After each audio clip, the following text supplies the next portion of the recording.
ศึกษาสร้างคู่ดงโดแต่ความหูของพ่อโบยโบหลายคนยกให้เป็นอาจารย์สุรพล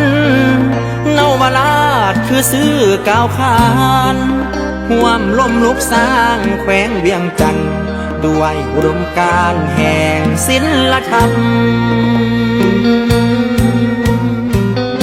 เมืองสารคามพาลาดบ้านป่าคือถิ่นพ่อกำเนิดมา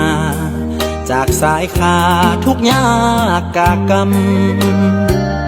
ด้วยความไฟเฮียนพ่อจึงภาคเพียรอาศัยห้อยทำสร้างตนจนเป็นการนำสู้สนเฮ็ดตามพักลาดนำพาประวัติศาสตร์แขวงเวียงจันทร์พ่อบันทึกไว้ผลงานเขียนมากลายขัดเก่าด้วยใจผ่านปลายปากกาไผว่าเวียงจันทร์เศร้า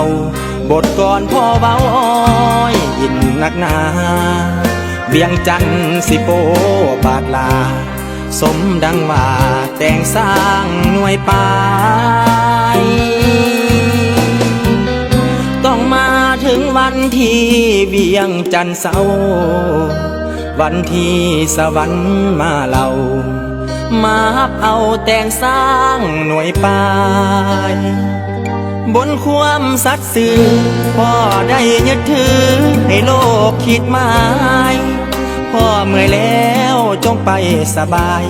สวรรค์คาไลคือบ้านพ่อเด้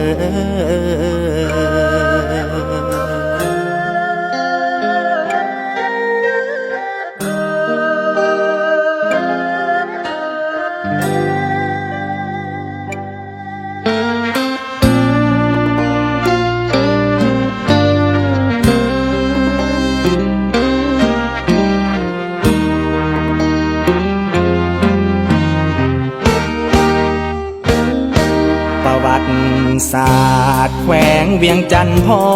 บันทึกไว้ผลงานเขียนมากลายขัดเก่าด้วยใจผ่านปลายปากกาไผว่าเวียงจันทร์เศร้าบทก่อนพ่อเบาอ้อยอินนักหนาเวียงจันทร์สิโปบาดลาสมดังว่าแต่งสร้างหน่วยปายต้องมาถึงวันที่เวียงจันทร์เศร้าวันที่สวรรค์มาเล่ามาฮับเอาแต่งสร้างหน่วยปายบนความสัตย์ซื่อพ่อได้ยึดถือให้โลกคิดหมายพ่อเมื่อยแล้วจงไปสบายสวรรค์คาไลคือบ้านพ่อเด้อความดีที่พ่อสร้างไว้ช่วยส่งบุญให้พ่อไปสุขีไว้วอนศาสนาถ้ามีเกิดมาอีกที